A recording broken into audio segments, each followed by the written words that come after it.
It is a little less than a year away, but the excitement for the big event is already building up, especially for one local couple that has seen it several times before.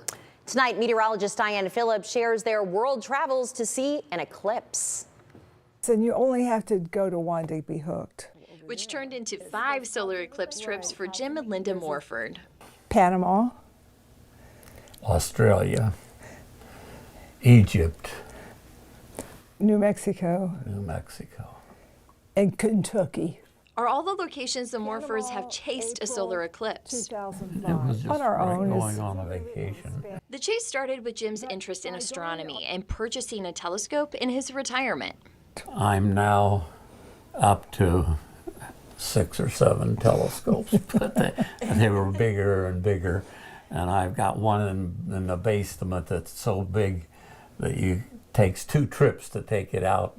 Their first solar eclipse was added onto their first big trip in retirement when they went to Peru.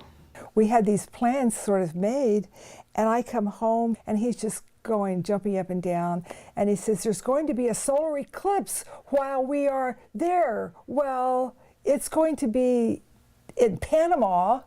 That's South America. That's on the way. You know, just stop off. Yeah.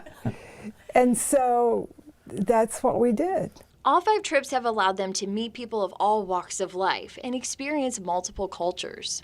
These kids came up around him, and he let them look through his telescope, and through his Spanish sort of talked back and forth to them so they could have a little, Yeah, they could experience it too. a good experience, yeah. With meeting new people, many met in the same spot, creating travel challenges at home and abroad.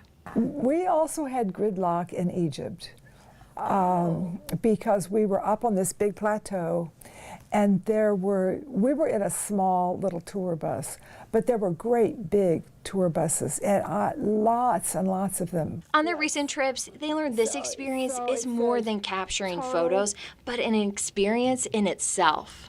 You have to plan for patience because it's a slow process as the moon goes over the sun. And then when it comes to totality, what do you think it lasts? Maybe Not long. 3, 4, 5 minutes?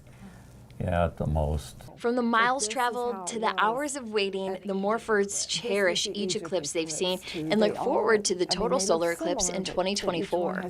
Well, I think you don't want to miss it. And you're not going to have to travel far to see it. You can find all the coverage we've done so far this week on the total solar eclipse happening next April. Check out our YouTube page and Total Solar Eclipse 2024 tab on WTOL.com.